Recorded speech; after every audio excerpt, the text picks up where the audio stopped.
সাঁতারে সোনা জয় বাঁকুড়ার পাউলির।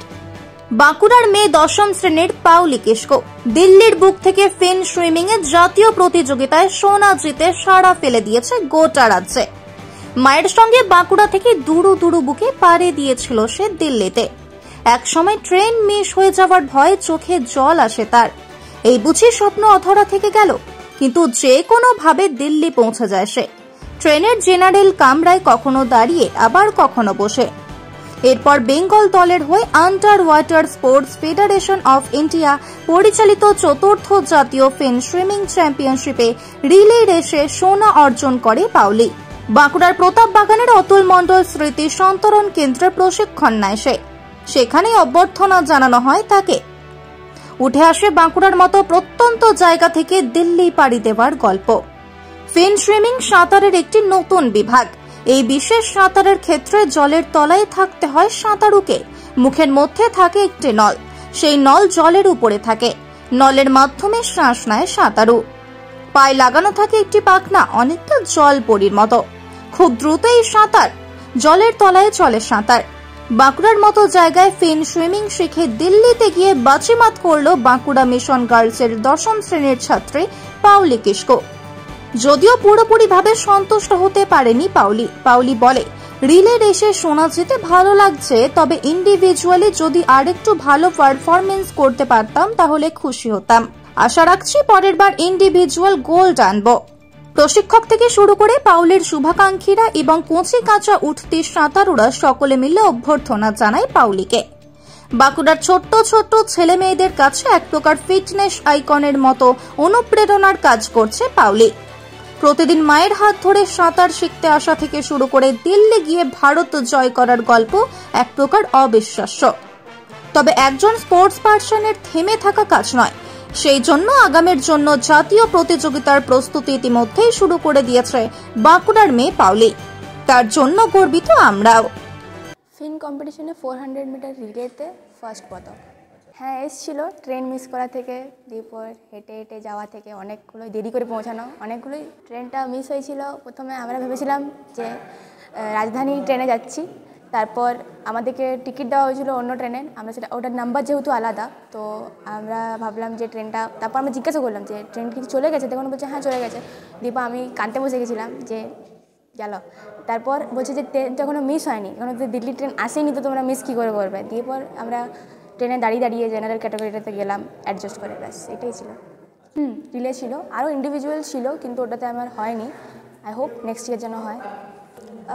রিলেতে আমি আমার বেস্ট দিয়েছিলাম, কিন্তু বাকিগুলোতেও বেস্ট দেওয়ার চেষ্টা করেছিলাম, কিন্তু আমার হয়নি।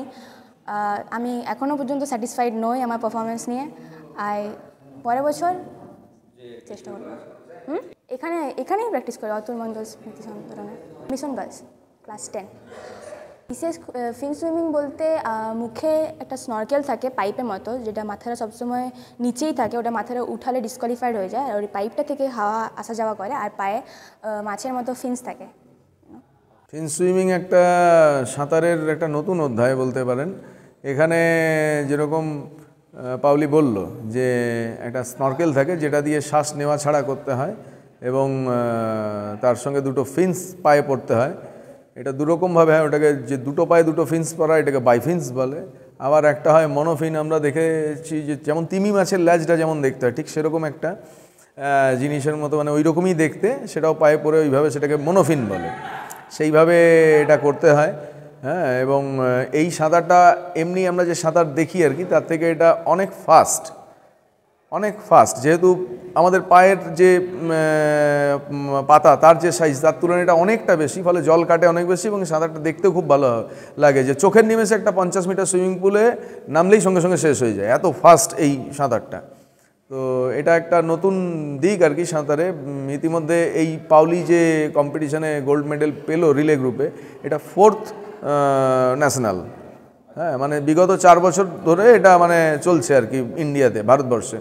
তো এটা আমাদের কাছে খুব গর্বের যে এরকম একটা প্রত্যন্ত জেলাতে ও সাঁতার এইটাকে শিখেছে, এবং জেলা স্তর, রাজ্য স্তর পেরিয়েও একদম জাতীয় স্তরে একটা স্বর্ণপদক পেল।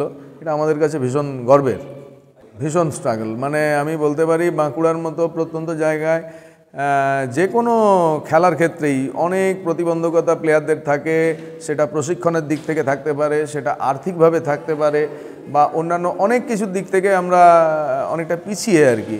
তো সে জায়গায় দাঁড়িয়ে এই যে জার্নিটা, মানে প্রথমে একদম নিচু স্তর থেকে শুরু করে জাতীয় স্তর অবধি যে যাওয়া, এই জার্নিটা ওর ক্ষেত্রে তো ভীষণই কঠিন ছিল।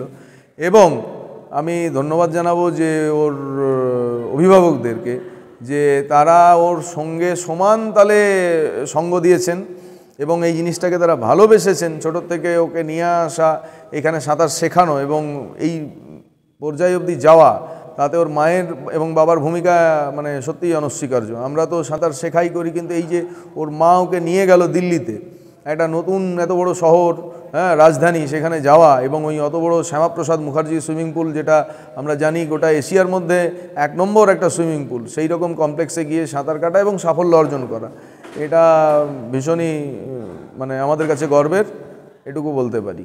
ব্যুরো রিপোর্ট, দক্ষিণ বাঁকুড়া এক্সপ্রেস, বাঁকুড়া।